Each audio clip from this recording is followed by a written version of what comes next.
and then it doesn't work, and then you have to try again, and then you get a little success, and then it doesn't work, and then you try again, and you have to have endurance and resilience and stick with it. And then the moments of achievement, the process of making, thinking about making, seeing making, reflect the healing and the ongoing life process. And it's another very powerful one. And yes, this is a wooden leg. This was on display at the Bard Graduate Center in a brilliant exhibition about votives. And somebody, this is I think from a century ago, had a hand-carved wooden leg and with notes written all over it. And this was somebody's leg. And it remained in the family and became a numinous object. And especially people's relationships with this object were very profound because it was made, it was handmade, and you could see that it was handmade, and you could see the people's handwriting on it. And anyway, so that's an example of a very passive experience, but also how the dynamic works in a very overt, tangible experience if you have made something. Has anybody here ever permanently removed an object from your life? And permanently removed is a really critical part of this. On a very sort of simple, humble level, you've done some serious spring cleaning. You have cleaned out your house, or you've cleaned out that closet, or you have finally moved along permanently things that really needed to go for whatever reason. You've donated them, or you've gifted them to charity, or maybe you've thrown them out, okay, whatever. But it is the action of removing them has given you a feeling of alleviation, of well-being. Sometimes you've had a bad relationship, it's broken up, and you have thrown that person's objects out the window, or there's an object that has a relationship with a tragedy and you've burned it. You have unburdened yourself. You have released yourself from that experience, from that memory, from that person. We see, and I'll show you examples of releasing, unburdening when I share the study, certainly that I did with the 9/11 Museum in New York City, where a woman had her deceased husband's wallet, and it was covered with blood and returned to her, and she kept it for quite a while as she was going through the grief process and healing through her loss. And she, at one point, took the wallet and she brought it out to her fire pit in her backyard, and she burned it. And in meeting with her, she described that as her finally saying goodbye. This is an enormous dynamic with the young people at Trails Carolina in wilderness therapy. These are young people who have suffered tremendous loss. In some cases, there was a young person who lost both parents in an accident and was struggling for months with grief and the grieving process. And he was given a very heavy rock, and he had to carry it in his backpack every day. And these backpacks, by the way, are very heavy to begin with.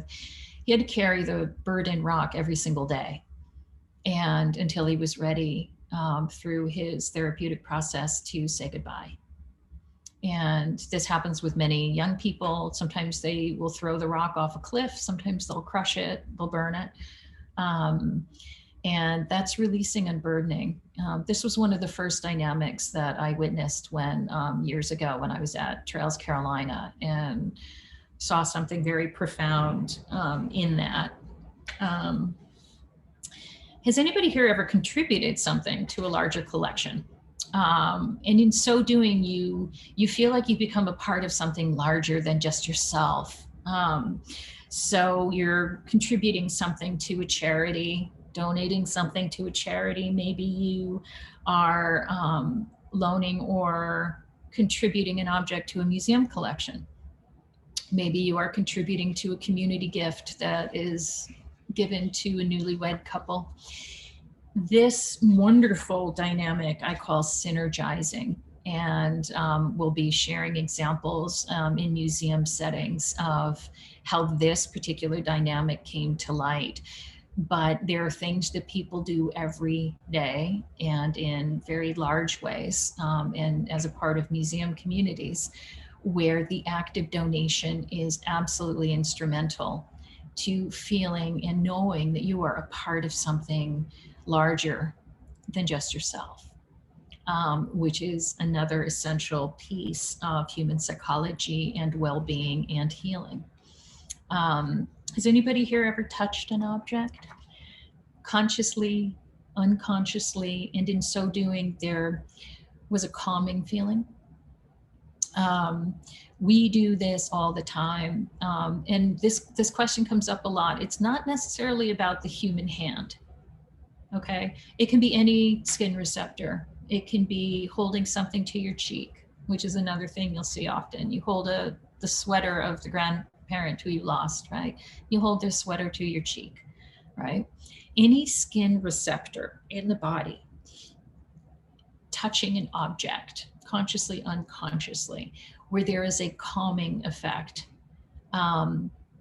is another dynamic, a seventh dynamic that people do every day. This, if you want to look at the research on this, the work at University College London, Professor Helen Chatterjee has done absolutely remarkable studies in touch with museum objects.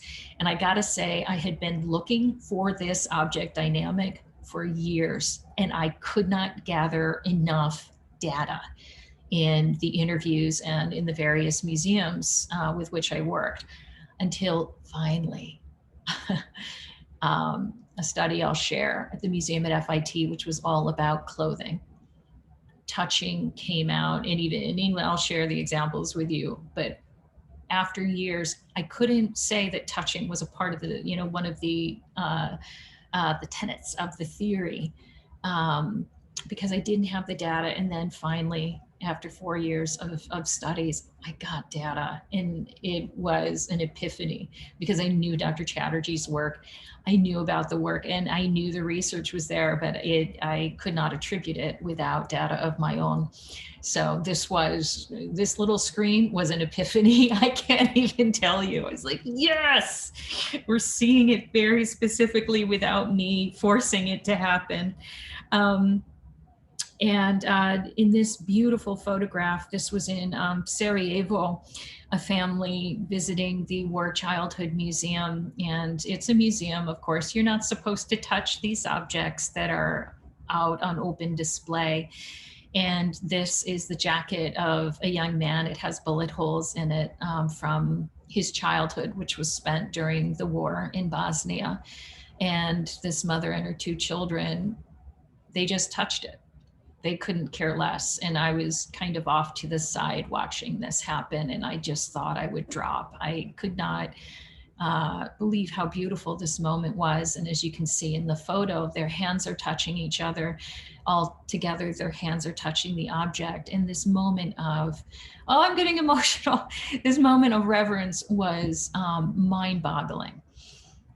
So a good argument in that alone for touch in museums. These are those 7 object dynamics and how they work. And every single one of these objects, you can see in the lower left corner of the screen, the prior little bubble diagram. Object in every single one of these object dynamic experiences, associating or synergizing, giving, receiving, in every single one of these instances, people have associations that they're making with that object. That object has specific definable characteristics. And there is the dynamic activity as shown here, that all together are at play and that are directly connecting with health and healing. When I keep talking about therapeutic outcomes, this again, we can draw back to where my work began in the wilderness therapy setting. Objects were being used children were being given a rock, and we'll use the burden rock as such a clear example.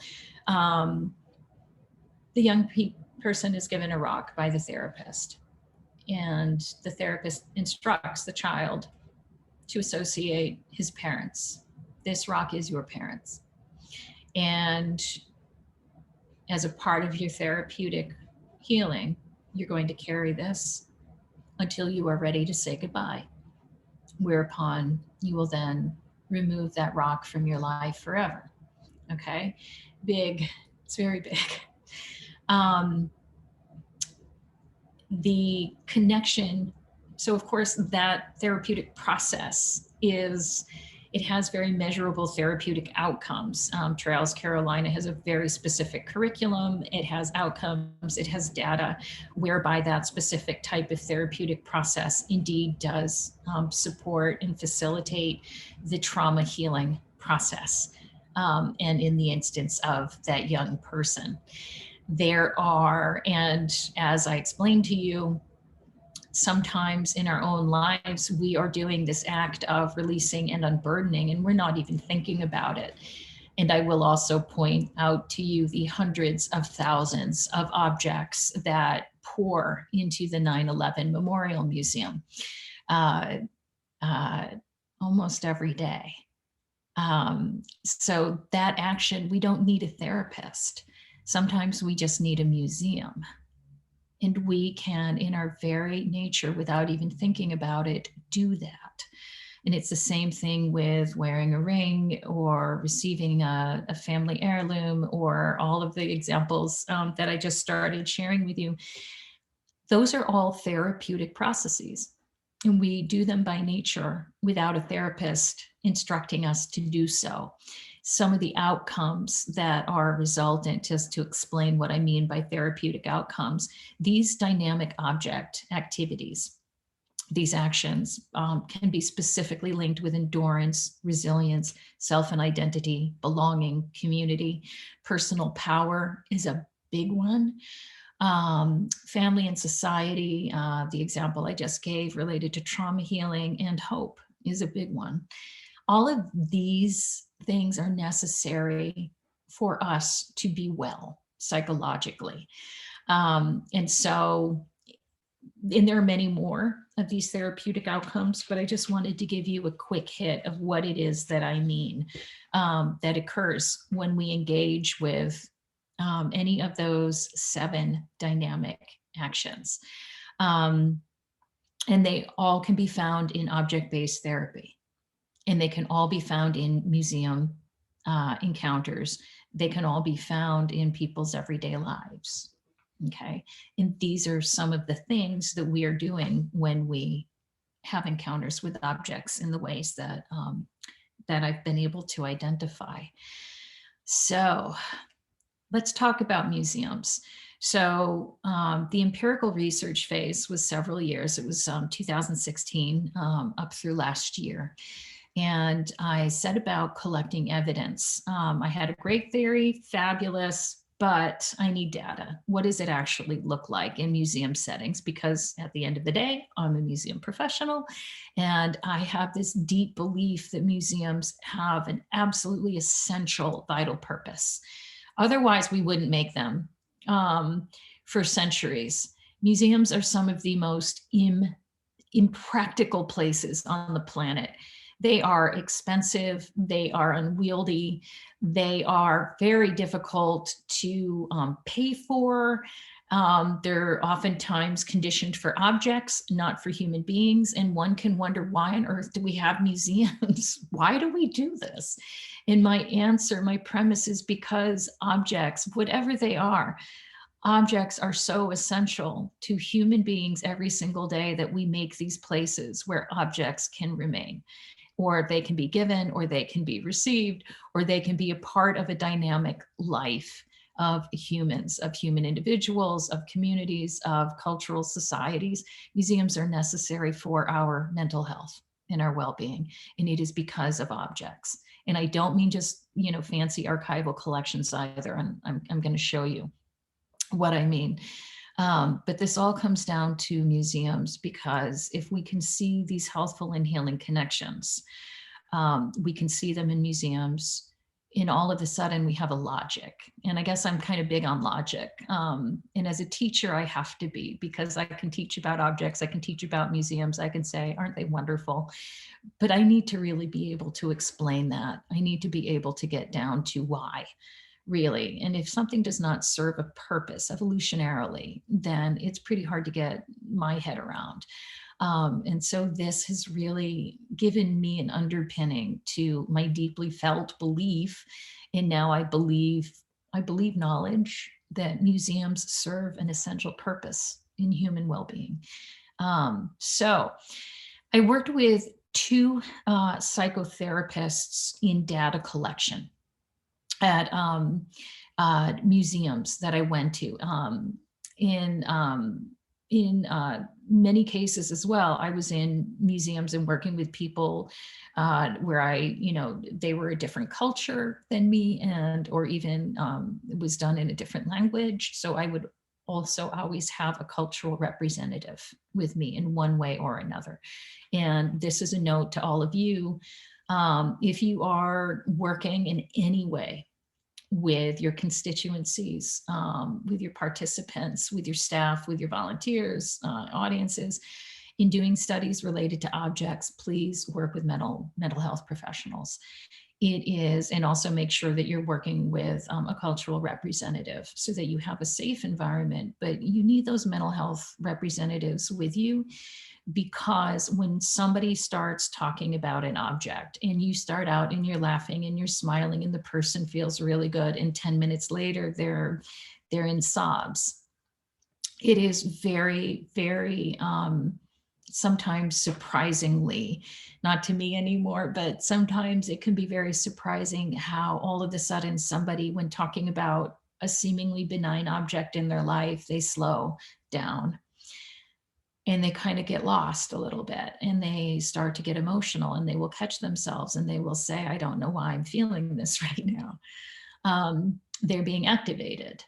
And it oftentimes comes as a surprise, not always, but oftentimes. And so when you are specifically collecting data and asking people very probing questions about objects in their lives, and where these interviews are long,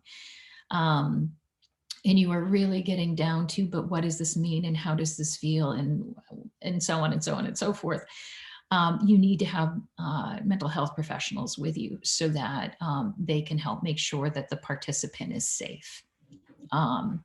So that is my word of wisdom, guidance, advice, to please always work with mental health professionals, specifically in data collection. So I found evidence of these 7 dynamic actions that comprise the framework of psychotherapeutic object dynamics in museum settings.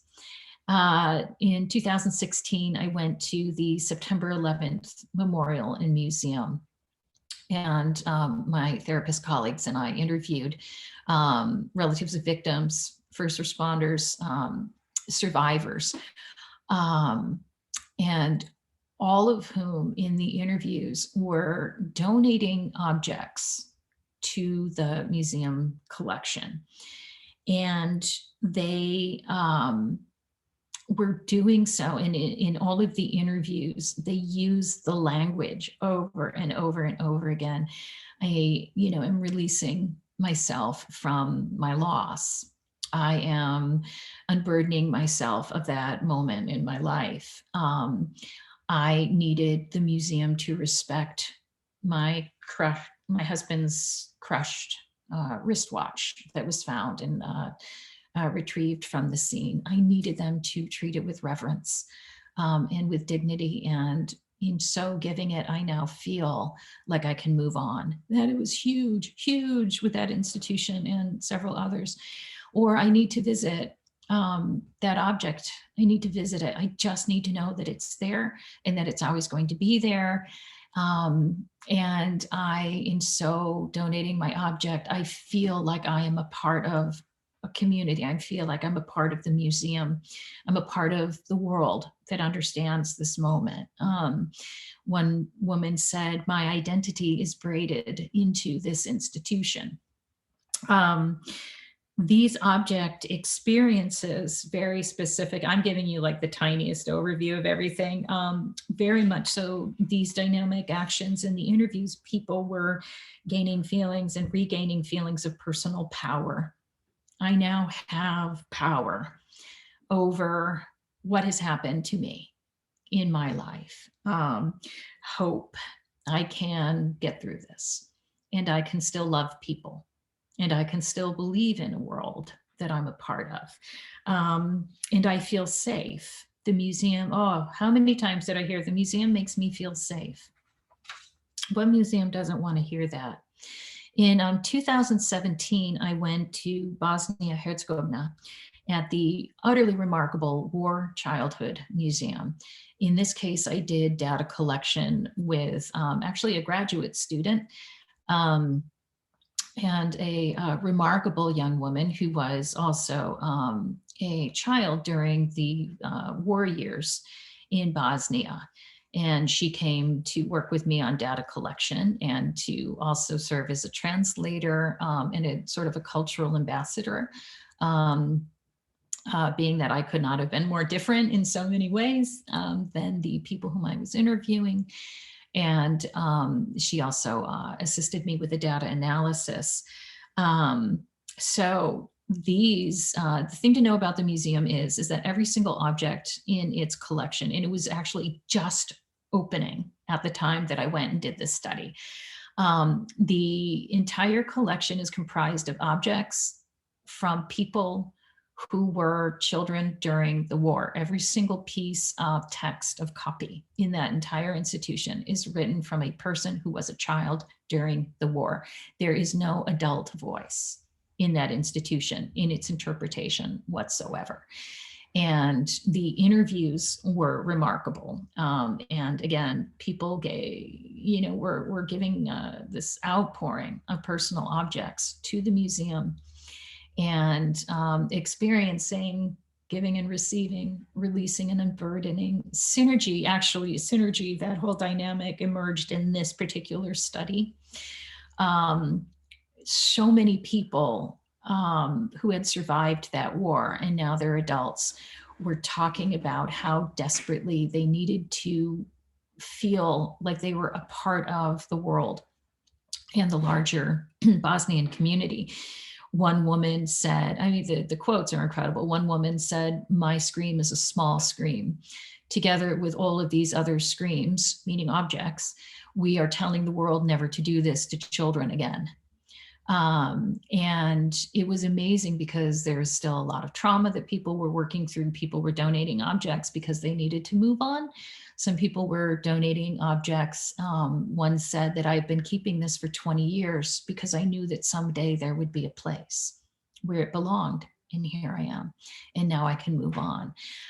The conversations went on and on like that. And the special thing about my work with the people in Bosnia, and I also interviewed actually visitors to the museum, people who were not from Bosnia. All of them, even just the visitors who were just seeing the objects, right? They were feeling other people's experiences and feeling profound connection with them, and profound, and especially as well because it was about childhood. We're going to talk about that in a second. Anyway, with this same thing, feelings of self, identity, hope, personal power, connectivity to family and society, community, and a profound affinity with this museum. Those therapeutic outcomes, hope, self, identity, power, connection, these are absolutely and utterly essential to human psychology. They are a part of human development, and these dynamic actions with this institution were fostering those, and in some cases revitalizing them where they had been lost or stymied in some way due to trauma. Now, 2018, at the Darby Museum and Art Gallery, this marvelous institution that was one of the core institutions that formed the Happy Museum Project, such a magnificent initiative there. I contacted this institution specifically because of Happy Museum, because for the first two studies, I had selected the 9/11 Museum and the War Childhood Museum because I made what I thought was a reasonable supposition that I was going to see a lot of trauma. And I was obviously seeing a lot of participation. I was seeing museums where people were actively contributing. And so I said, okay, I'm pretty reasonably assured that I am going to see these object dynamics that I had formed in the theory back in 2015. I said, I'm pretty sure I'm going to see these dynamics in these two institutions dealing with trauma, health, healing. So success on those two fronts. And then I thought, well, now I need to kind of maybe move away from trauma necessarily or as overtly in terms of the subject of the museum. Certainly. And I need to see, can I begin to identify more nuanced object dynamics at play? What happens when things are very passive? Okay. Am I seeing well-being? You know, how subtle can this go? So Darby Museum and Art Gallery, a magnificent museum in Tony Butler, the head of Happy Museum Project, refers to Darby as being in the belly button of England. It is an institution with a vast collection of objects from around the world and from local history and even natural history. At this institution, I focused on their World Cultures Gallery, which was entirely curated by the public over the course of a 2-year period of time. And Purnima, I don't know, did Hillary speak about that? No, she did not really go into details of that. So it's a remarkable institution where they do have the public co-curate, and it's remarkable. So I knew that I was going to be able to, when I went there to do the study, you know, find evidence of human object relationships. But furthermore, there was a piece in their main World Cultures Gallery that was called Objects of Love. And this is where the institution had put out a call to people for stories related to objects in their lives that in some way or another made them think of love. And I thought, let's see what's happening there.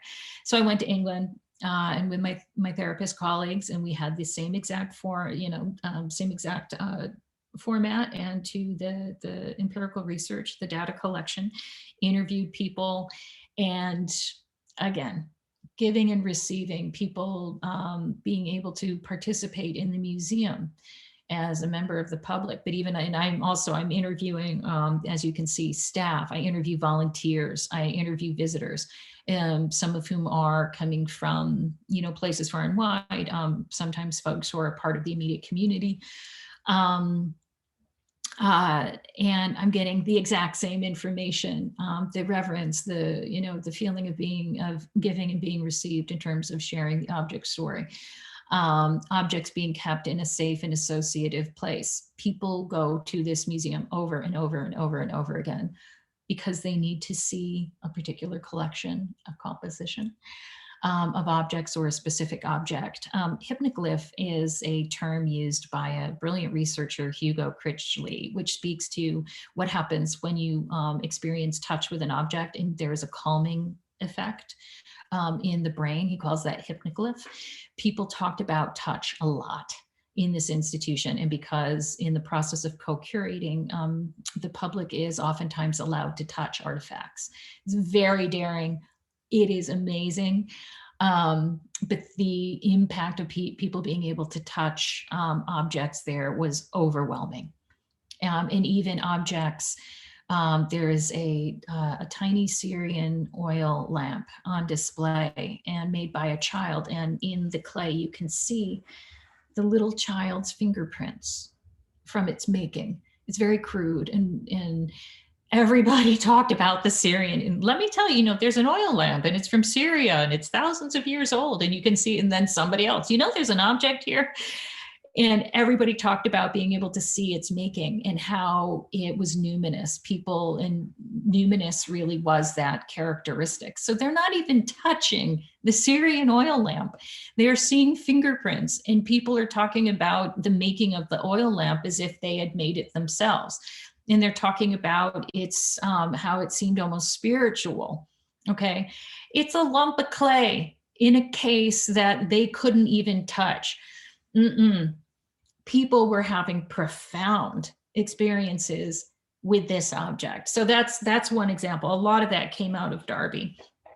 Self and identity, hope, personal power, community and belonging, connectivity to family and society. Again, these primary factors in human psychology, mental health, well-being, all at play here.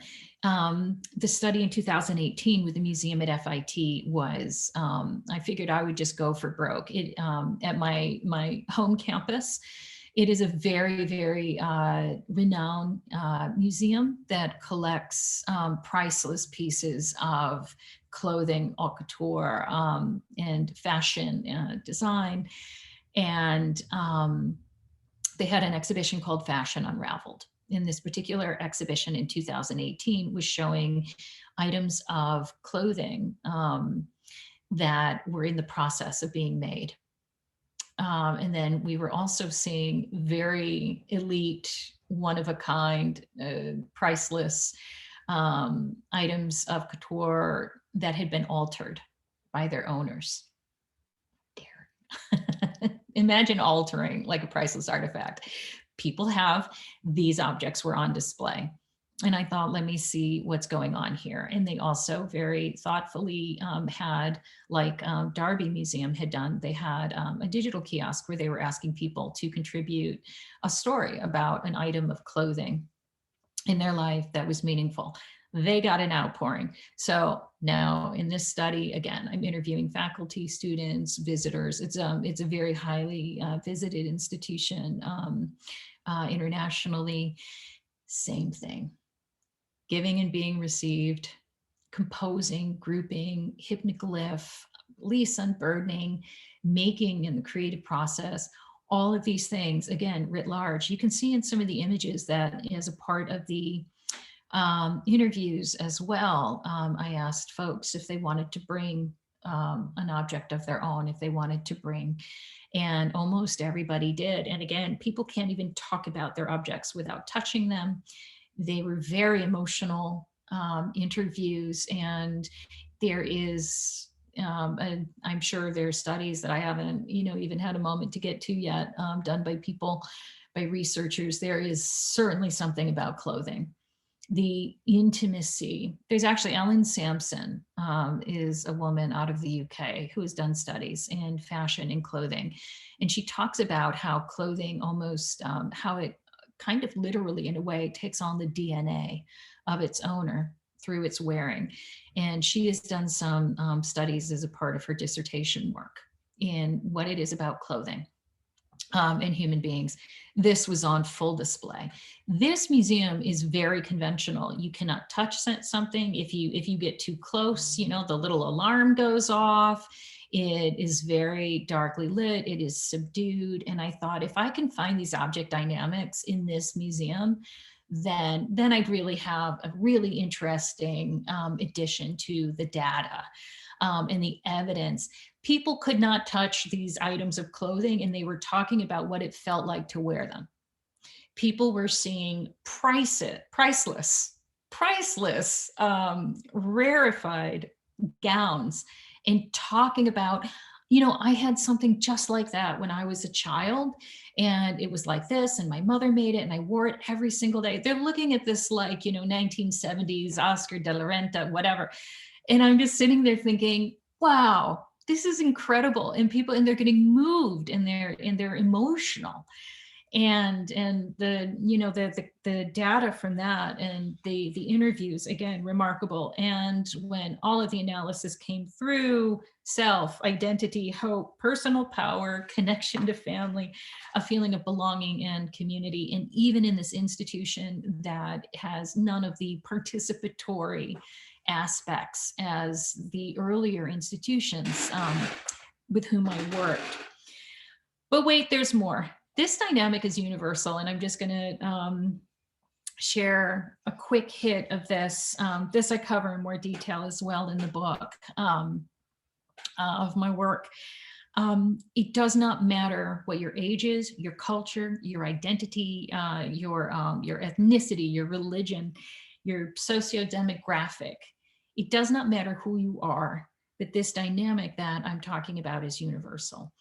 And the underpinning notion to these object dynamics, when we look at the fact that it doesn't matter who you are, you hear the same thing from people in all of these different places. They're saying the same thing. They're using the same language over and over and over again. And there is this profound evidence when, you know, across several years now of the study and so many interviews, hearing the same thing, there are these common themes about human connectivity.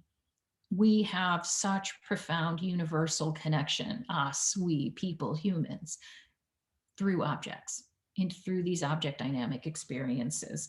And I like to think about it that one of the most moving and hopeful things in this work that I've been fortunate enough to be able to do is that I have been hearing a collective human voice over and over again. We all have a shared voice when we talk about objects. And family is a very big theme that comes up when you interview people about objects. And I'm talking one year with this young fellow, South Korean student, and he was referring to these special genes as his spouse. Years later, I'm talking with a Caribbean grandmother who was showing her items of jewelry and explaining, well, these are my children, my grandchildren.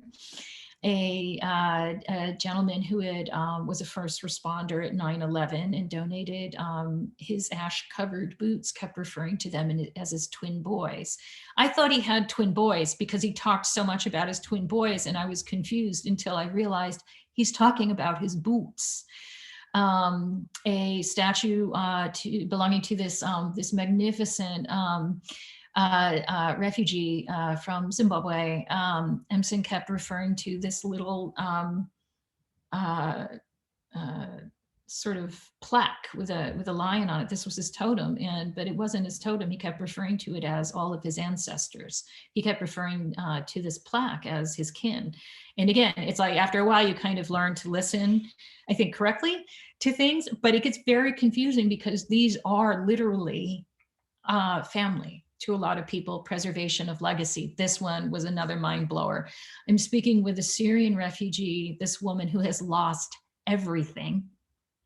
And in the interview, this was actually in Darby, and she was expressing regret that she had gotten rid of, before she left, that she had gotten rid of all of her grandmother's kitchen utensils, and how she felt, I'm ungrateful. You know, I'm a bad granddaughter. I gave away grandma's cooking things.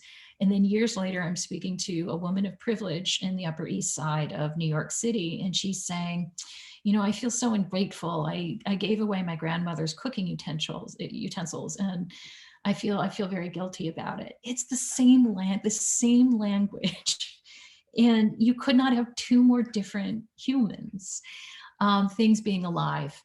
A war survivor, her bicycle ended up in the display at the War Childhood Museum, and she's like, finally, now it has life.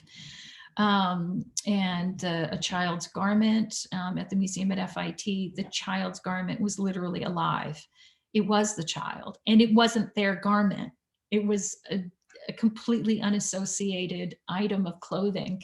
And a different, yet another Syrian refugee who was in England in the Darby study was walking through clothing and cooking utensils. If you really want to just have a surefire connector exhibition, use clothing and cooking utensils. This woman was talking about walking through this display of these cooking things, and they're ancient artifacts, right? No, they're alive. They're alive. And she visits them often. Familiarity, maybe you've experienced this. A Bosnian war survivor sees a childhood object on display, and it was like, oh, I had that. Now she's in a museum that's a traumatizing, very tragic institution. And she was so excited because she's like, I had that. I had Kinder Egg or whatever. And again, a New Yorker seeing a dress just like the one she used to wear. And again, it's a piece of haute couture. I doubt you had a dress just like that when you were a child. Oh no, I had one just like that. This was spoken about a lot when I was interviewing volunteers and curators in Darby. They're like, oh, you see that all the time. People see these rarefied things and are just like, oh, I had that same thing. Familiarity is very important. I had the tremendous privilege last year on a Fulbright to do a study in Sweden related to an exhibition called Stories from Syria. And it is a collection of, or was a collection of everyday objects that had been generously, profoundly, remarkably generously loaned for a whole year from their Syrian refugee owners. And my gosh, I should be able to pronounce Medalhavet better than that yet, but it is the Museum of Mediterranean and Near Eastern Antiquities. It's in Stockholm. It is one of 4 national institutions of Sweden. And this institution, though, realized that, first of all, being that Sweden has an enormous Syrian refugee population and that they are an institution of objects from ancient Syria, they said, we have a responsibility to our Syrian community to have an exhibition that is telling the story of the refugee crisis and where we can have contemporary objects on display right next to these ancient artifacts, also from Syria. And they did one of the most remarkable projects. And I can get into the complexity of this one with anybody who is interested. They pulled off an exhibition that I still can't fully believe they did. And they worked with these refugees who were scattered throughout the country and built trust and safety. And I'm going to show you what the results were. But they had this exhibition of these ordinary objects, and it was breathtaking. Through the study, I conducted interviews. I had a cultural interpreter who was also this utterly brilliant young man who himself is a Syrian refugee, who also happened to work in museums, who has a degree from Damascus in archaeology.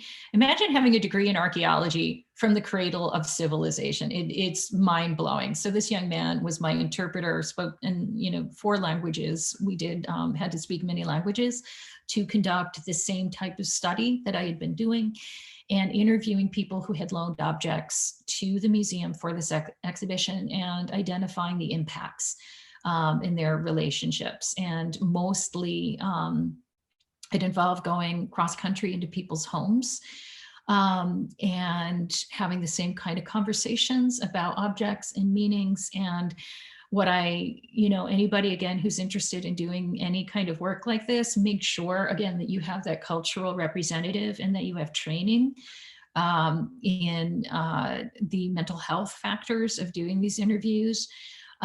This study was conducted during midsummer, so the sun really did not set. And I was there for about 10 days. And the sun did not set. And one day blended into another day. And I'm a New Yorker. I've never experienced anything like this in my life. And I had never worked with Syrian culture before in my life. And I thought, okay, you know, I'm working with Lucien, my interpreter. And I was like explaining to him how we needed to be respectful of distance and everything. And he looked at me like I was nuts.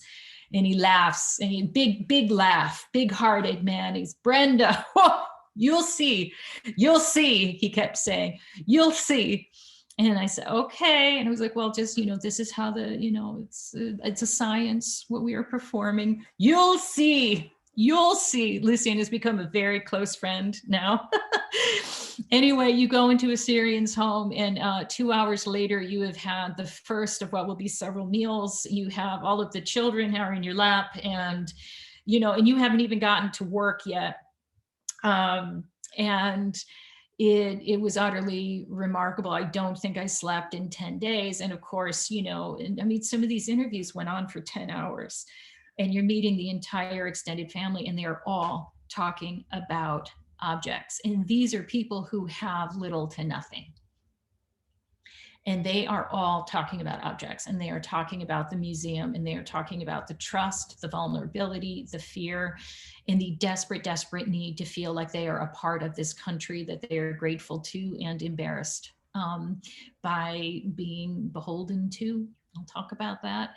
And they were all talking about how, for the first time, in some case in many years, that the refugees were there. They talked about this museum asking me if I would share my story and share my little object. Was the first time that I felt like I could be a Syrian again. And, you know, the honor and the love and the identity and the fulfillment and the trauma healing that occurred as a result of what was a very humble exhibition on behalf of the museum was utterly remarkable. And I'll just give you an end piece right now, which is they created a gathering space as well, and a very sort of traditional, like coffee, where you would sit and have coffee, very traditional to a Syrian home, in the gallery itself. And people would gather there. In some cases, there were families that hadn't seen each other in years, that were able to reunite with help from the museum and see each other for the first time again in this exhibition and in this gathering place. People who were able to get to the museum on a regular basis were able to see their Syrian neighbors and meet new Syrian friends and peers, because there's nowhere else to go to gather, where the Syrians felt like they could be Syrians together, until the museum created this gathering space. The exhibition was 1 year, and it had closed by the time I went to Sweden once to see it when it was open, and then again to do this study later. And people referred to the museum exhibition, Stories from Syria, as house.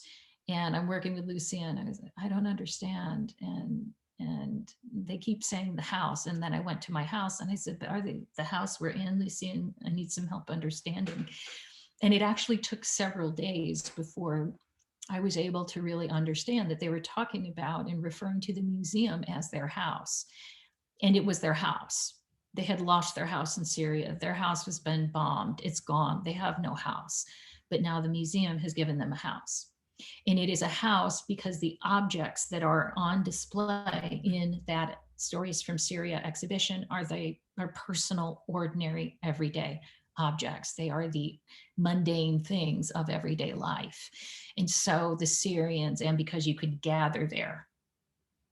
So I began to realize house, and then I subsequently came back after this study and am actually going to continue to work with the institution as a part of its strategic planning, because when the exhibition closed, there was more trauma because they lost a house again. And the connection and the community that has been built here as a result of this exhibition is mind-boggling. For me at this point, it wasn't surprising, but it's always moving when you do this work, and it is always profound. And tell me if there is a museum that does not want to learn that their constituency has given themselves over in complete vulnerability and given trust to you. as a result of an exhibition. The Syrians have a connection now with the Swedish people, they would say. The fact that the exhibition exists for many of them was a huge part of trauma healing, because they said for the first time, it seems real. All of this is real. What has happened is real. The war is real. My loss is real. Giving and receiving. Syrian culture has a profound ethos about giving in every way. And they have not been able to give until this exhibition enabled them to loan their object and to give their story.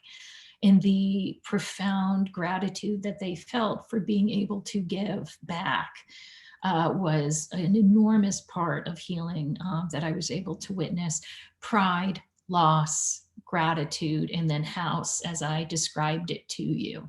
Huge outcomes of this particular study, in addition to also more data and evidence of all 7 of the psychotherapeutic object dynamics. And anybody interested in doing exhibition evaluation and targeting health and healing outcomes, the framework gives you a tool to be able to very specifically identify health and healing that is happening in your institution, even where it's not the intention.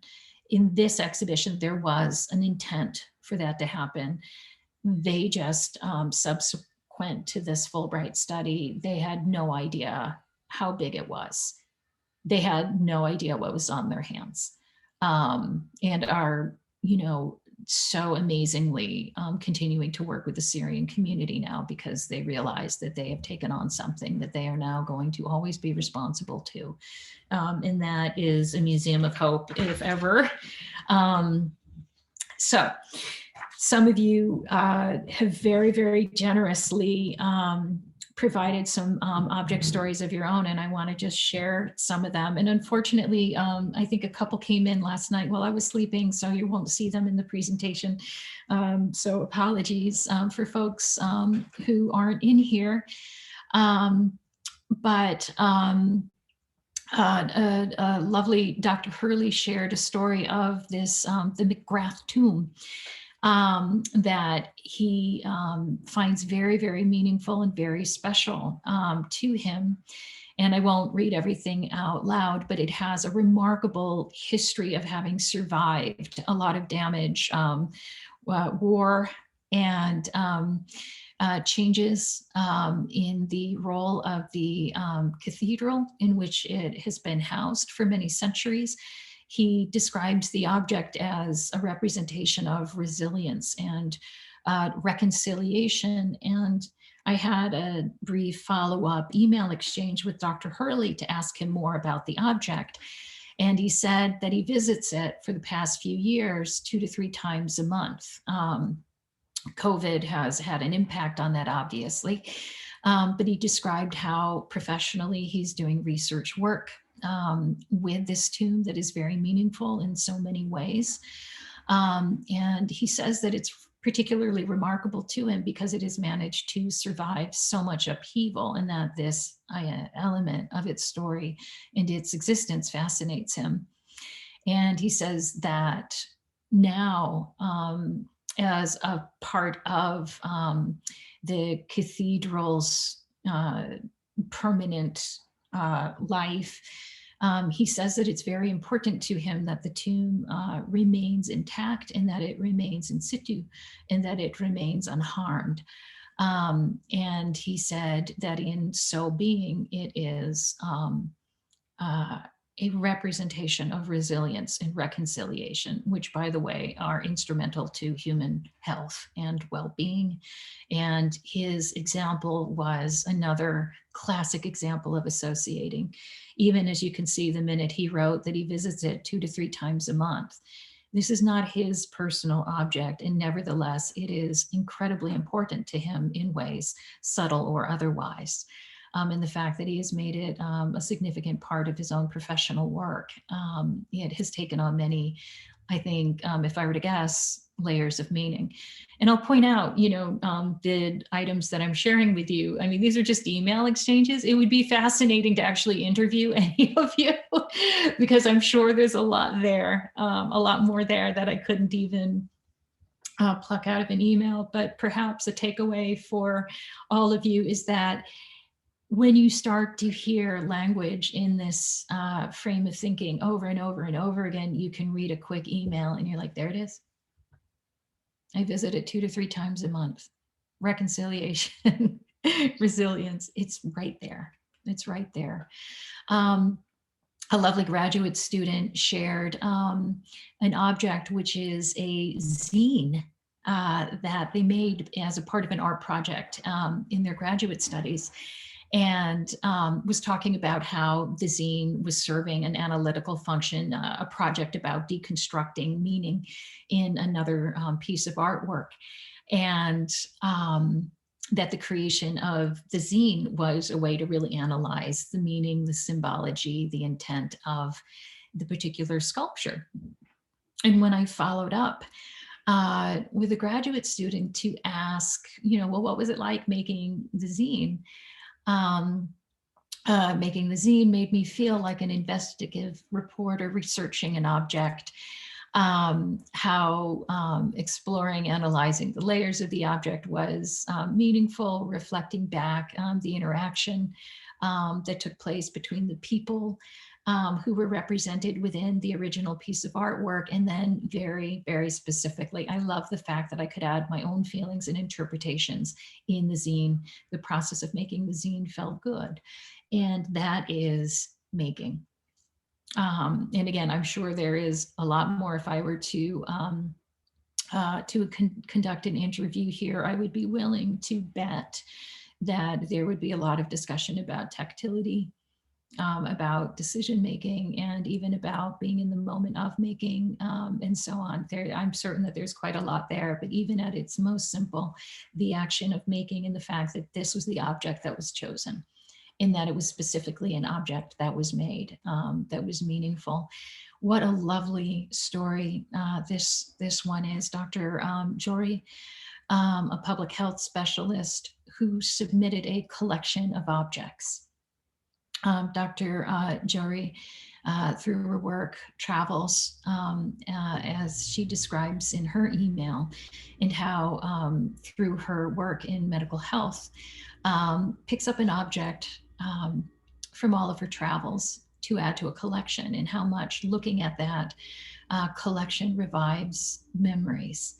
And in a follow-up email with Dr. Jory, she described that looking at that collection, that composition of objects, creates a wonderful feeling, achievement, pride, contentment, connecting with associated events. It's all right here.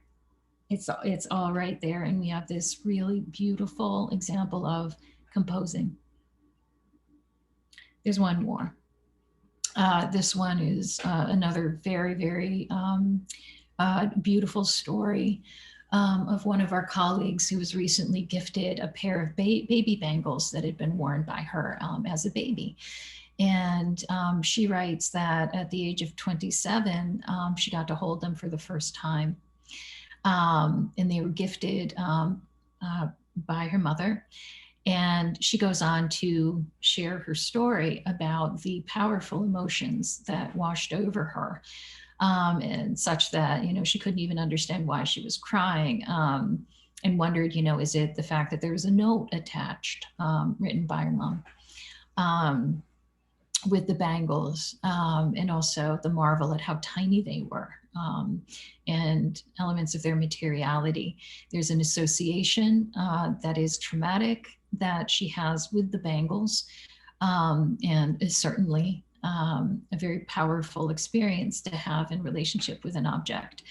And she very generously went forward to talk about how having received these bangles and the myriad of emotional experiences appealed to be a balm, that there is healing that she's noting. And she says, every time I hold the bangles, a new story, a new feeling takes me over. And that's giving and receiving. They were gifted by her mother, and now she has them. She has received them, not just like she didn't just toss them to the side and say, thanks, Mom. The intent of these bangles and the meaning clearly from the mother, not even knowing what's written in the note, and why they were held for so many years by mom and then being given as a gift to our colleague here, and the flood of association and emotion with them. This was not an ordinary object. This was an act of receiving that was very powerful and an act of connection. Good, bad, or otherwise, in terms of the feelings, in terms of the emotion, it is the intention and the dynamic action of that transaction that is of importance to this dynamic. I can also point out, I was tempted to put in touching as another object dynamic, because as you can see in the description, touching is in here as well. So I would be willing to bet that there is also the action of touching that is a part of the object dynamic relationship in that story. And there actually is one last one, I promise. These were all so good. You all were so generous in your sharing. This one's much more nuanced, and I would have to learn, I think, a lot more to kind of maybe get more at the heart of this, but it was fascinating because it's kind of a second person or a third person take, this particular story.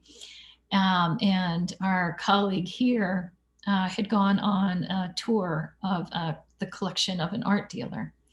And the person, the gallery co-owner who was giving her the tour, was telling these anecdotes about the objects. And one came up regarding this statue of Ganesh.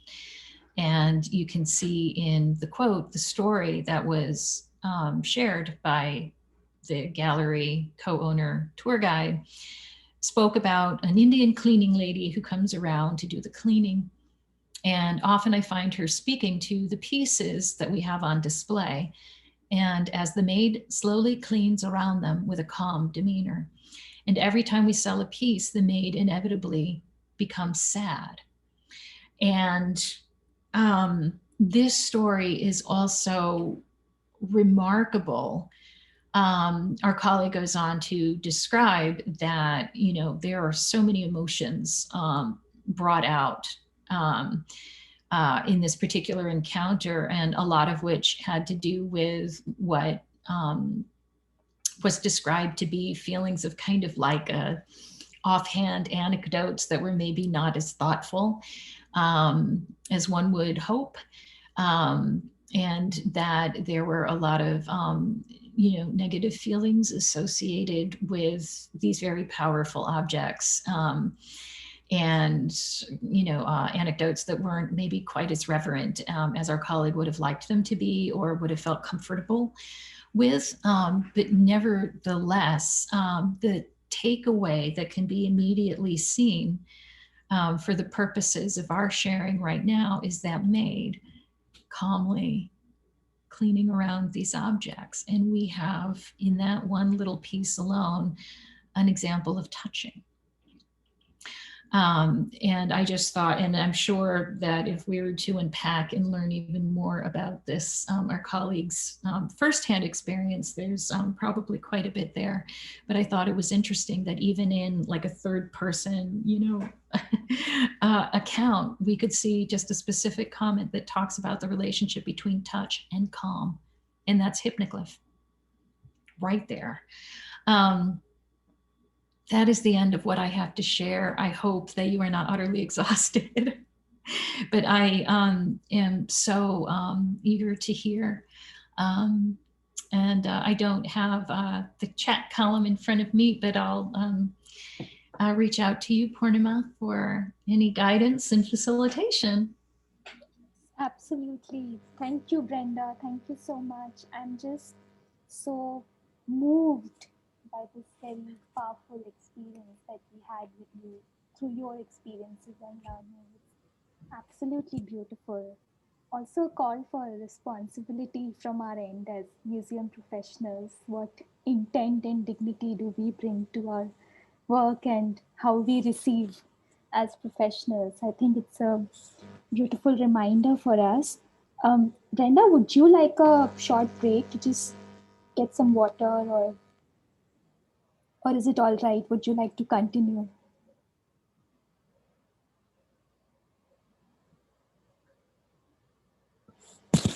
Are you able to hear me, Brenda? Hello? Oh, yes, hello, I can hear you now. Yes, I'm Oh, so sorry. Oh, okay. So I missed part of that. Oh, okay. I'm so sorry. I think I wasn't audible. So I was just saying that it's a very powerful experience that we had with you, and it's also a call for responsibility from our end as museum professionals, that what intent and dignity do we bring to our work, and how we receive the collections and people, their stories. So it's really powerful and moving. Thank you, Brenda. I just wanted to ask you if you would like a short break, because would you like some water or just...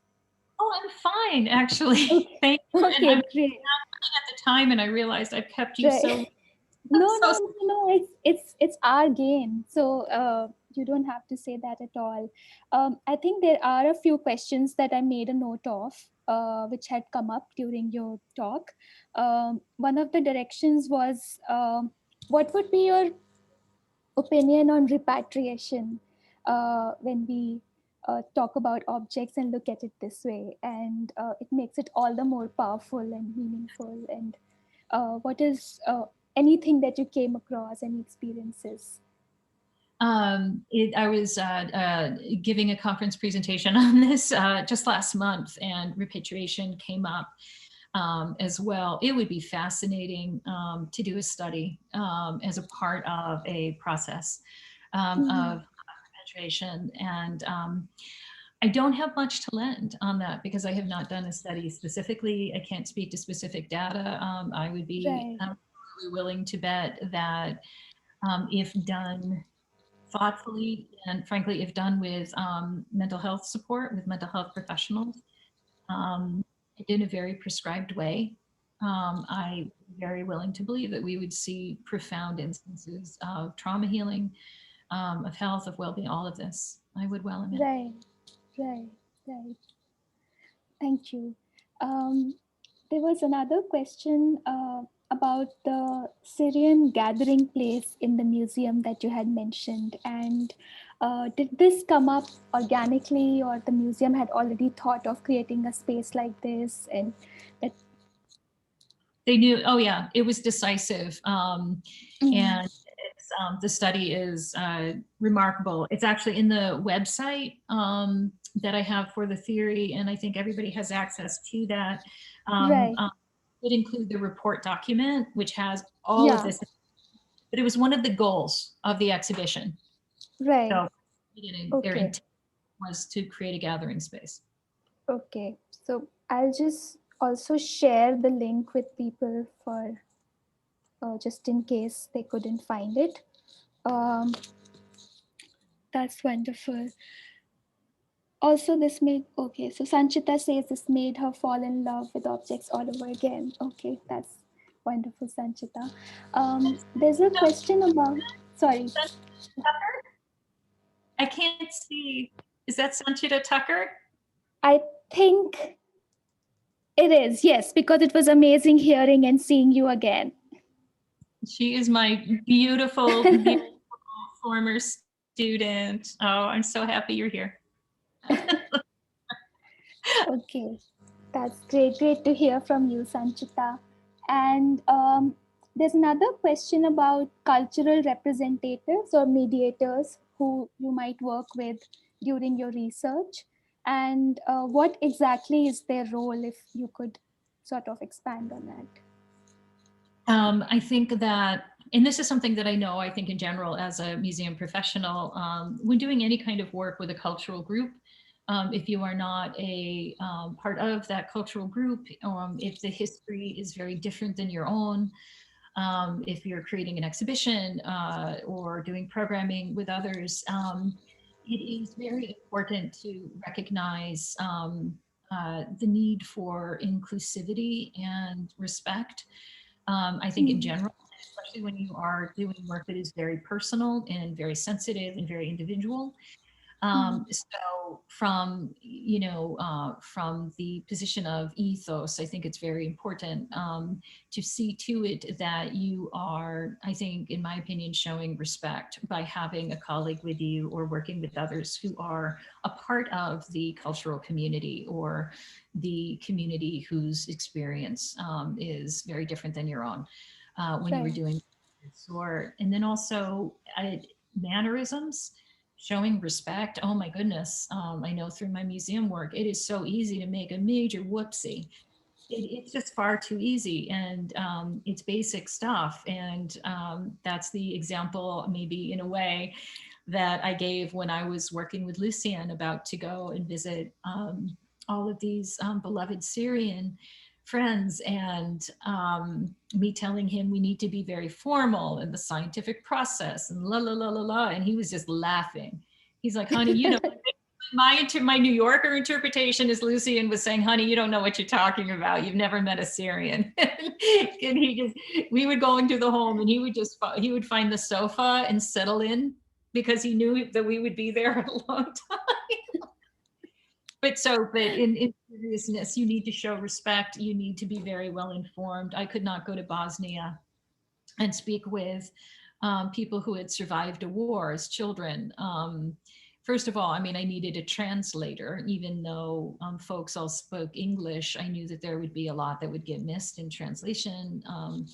And also, I am not a person who has ever, thank God, had an experience like that. I needed to be in there with another professional colleague who was a war survivor as a child.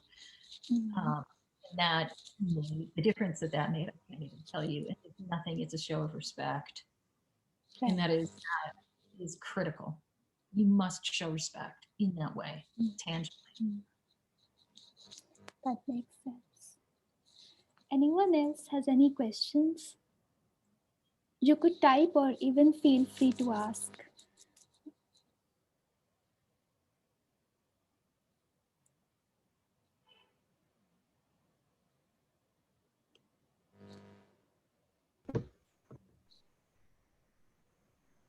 Hi, I have a question.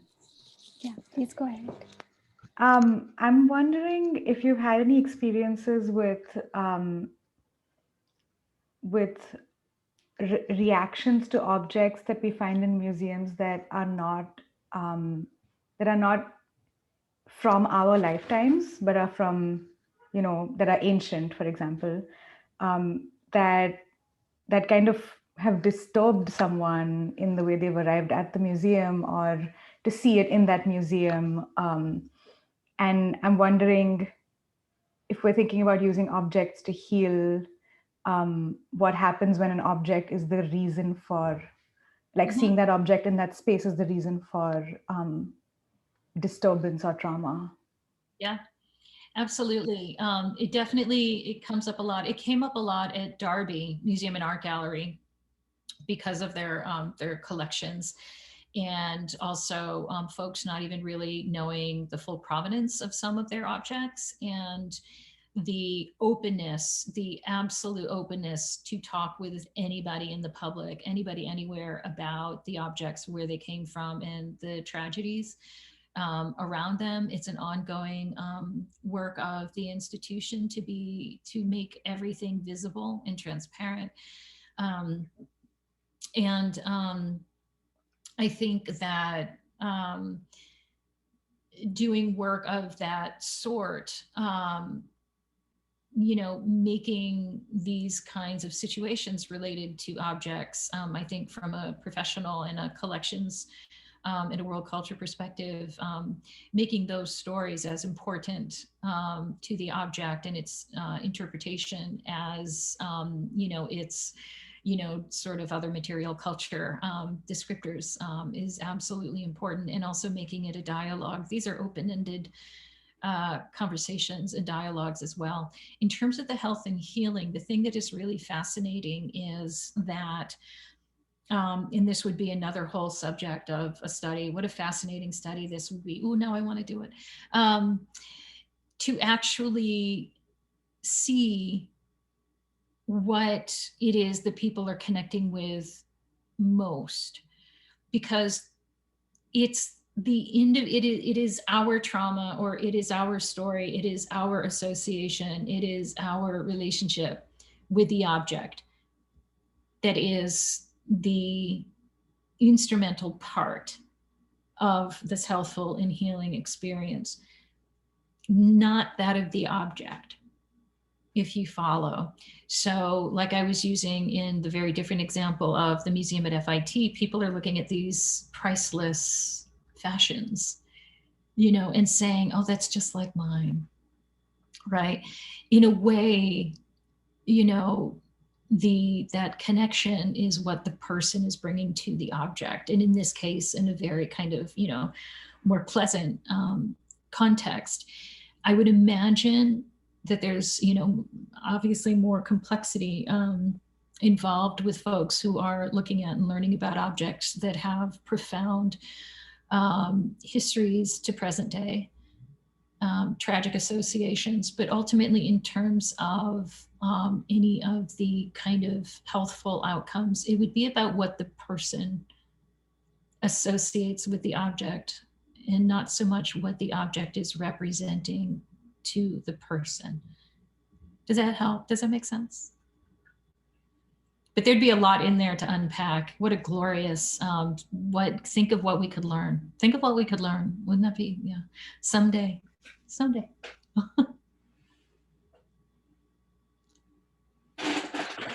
I think there's one new message. Expanding on what Ishita just asked, I have come across objects before and been overcome with a feeling of fear, even with physical responses such as a fast beating heart.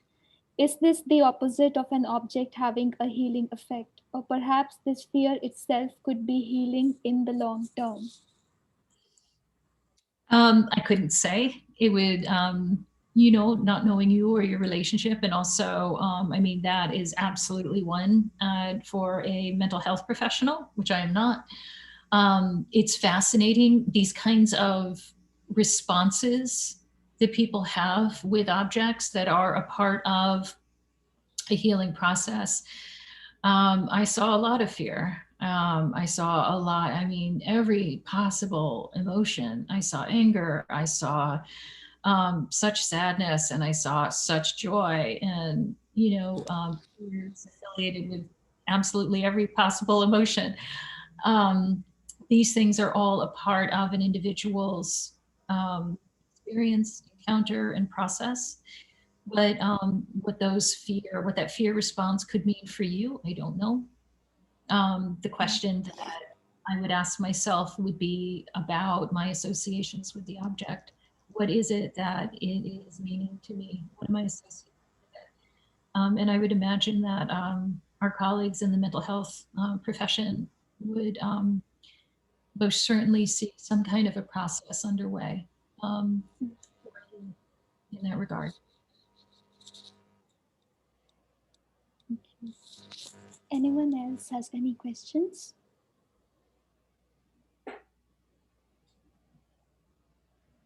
Brenda, I'm just curious about one thing.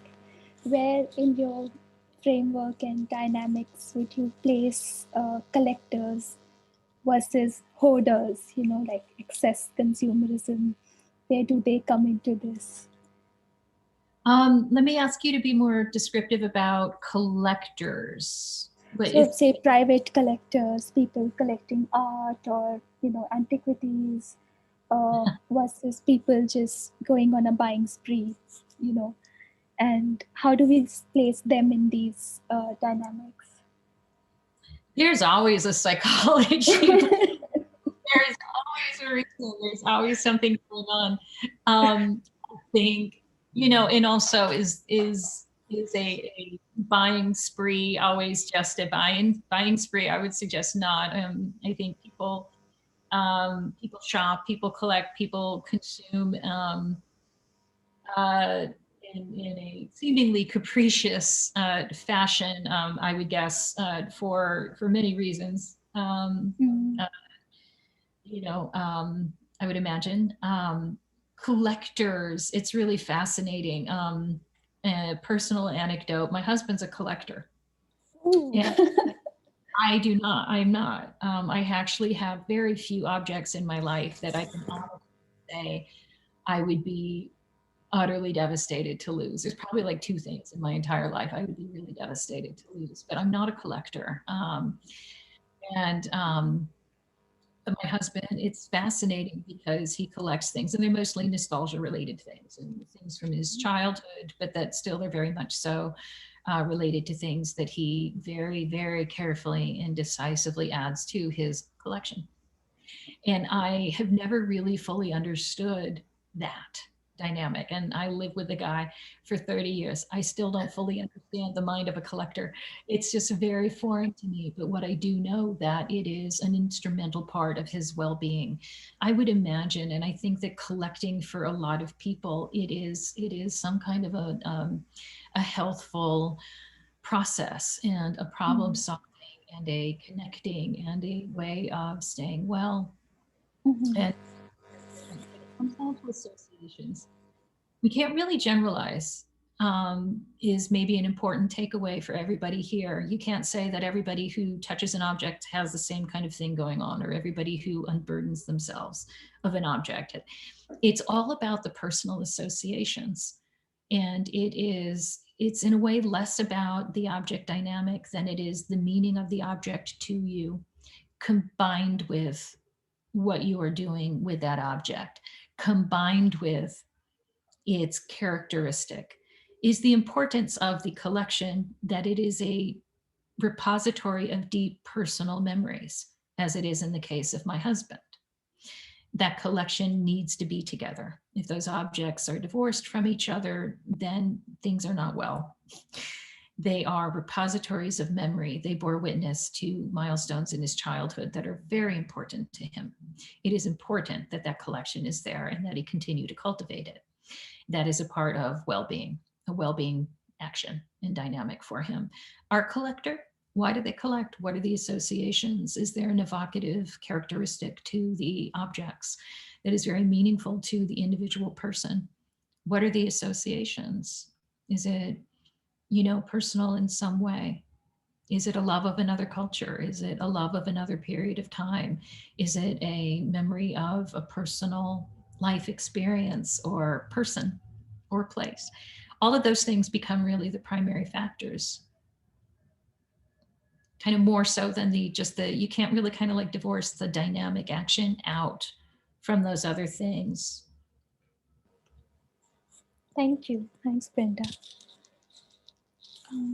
Any more questions?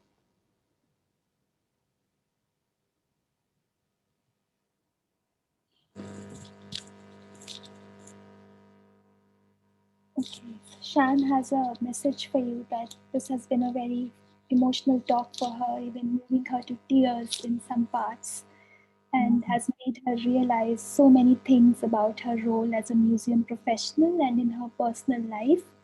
She's very thankful to you for your time. She'll be seeking out your book and further resources. Sure, Shan, I'll be sending out the email links, the website links, and try to include this theory in her work. So I'm so glad. I'm looking at the chats very quickly, and I'm so delighted if you found this meaningful and inspiring. And again, for future, if anybody wants to, if anybody wants to talk more, just get a comfortable chair. I could talk about this forever. It's such an incredibly amazing thing. The website on the work does it provides all of the reports for each of the studies that I mentioned. And so if you're really interested, and they all have like the quotes from the interviews, they have all of that and the outcomes and the results of in great detail. So I can encourage you to take a look at, at those if you really want to see what was going on in Bosnia or England or Sweden or New York. And the book indeed has much more detail about all of this. And then also the website, again, it's got some other publications that I've put out there where you can read a little bit more depending on where you're going. But if anybody wants to chat, very happy to. Very happy to. I guess it's a good time to then wrap up for today. Thank you, Brenda. You've been more than generous, really kind, and really left us with a lot to think about and bring into our work and, you know, how we facilitate people through our museums. I'm also very grateful to all the participants for being here with us throughout. And I really hope all of you stay well and stay connected. I'll send out an email with links and also with the recording link so that if you want to refer to it again, you could do that. I'll share the notes as well. And if anyone has any questions, you already have Brenda's email ID as well. So if you want to get in touch with her, thank you, Brenda. Thank you. I'm so grateful to you for doing this for us. Thank Thanks you so much for having me. We will stay in touch, and I'm so excited Absolutely. for the work that all of you are doing. Bravo. Bravo. Thank you, Stay Brenda. Stay healthy. Means a lot to us. Thank you. Take care. Bye-bye. Bye-bye. Stay safe, everyone. Bye-bye. Thank you so much.